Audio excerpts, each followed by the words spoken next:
Hello guys! Welcome to my channel. So for today's video ay magluto tayo ng ginseng soup sa Rasonic steaming and stewing mag.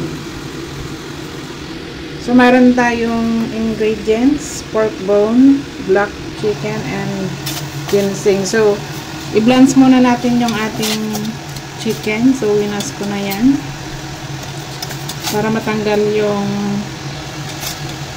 extra dirt or impurities yan.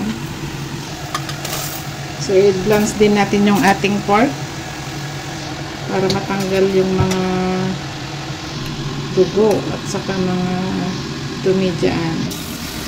So after natin i-blanch, so iwas din natin. So ayan guys, ganun din yung ating pork. So meron din tayong ginseng. So nahugasan ko na yan and i-cut lang natin. So ilagay na natin yung black chicken, yung pork, yung ginseng, at saka maglagay tayo ng tubig at konting salt. So paano gamitin guys yung Rasonic steaming and stewing mag? So yan, ilagay natin yung pinaka pot nya, then saka natin lagyan ng tubig hanggang doon lang sa level, hindi pwedeng lumampas doon kasi aapaw yung tubig. So make sure na hanggang doon lang sa maximum level. So ayan guys, so first time kong gamitin to. So healthy daw tong gamitin na lutuan ng soup kasi hindi daw siya sisingaw.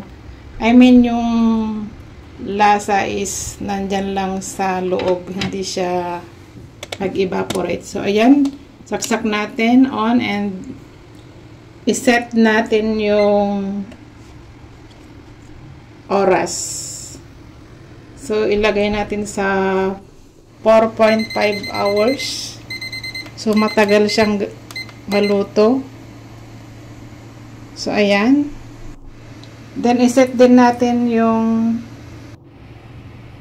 in moderate. Kasi may settings yan guys, may high and moderate. At saka pag doon saka isa-isa, luto na yun pag lumipat yung lights. So ayan guys. Start na siyang nagluto. Ayan, bumaba na yung number. So meron pang 3.8 hours na natitira. So ganun lang guys. Ayan, kumonti na yung tubig. So 2.2 hours na lang ang natitira.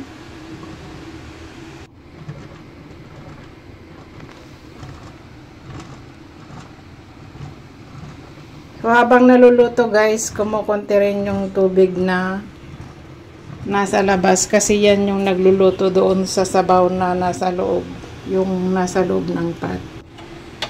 So ayan, luto na guys. So tignan natin. So be careful guys kasi sobrang init ng pot. So double cover siya. And then ayun, kung ano yung amount ng tubig na nilagay ko, ganun pa rin siya guys, hindi nga siya sumingaw kahit 4.5 hours ko siya niluto. So ayan guys, thanks for watching. See you in my next vlog. Bye!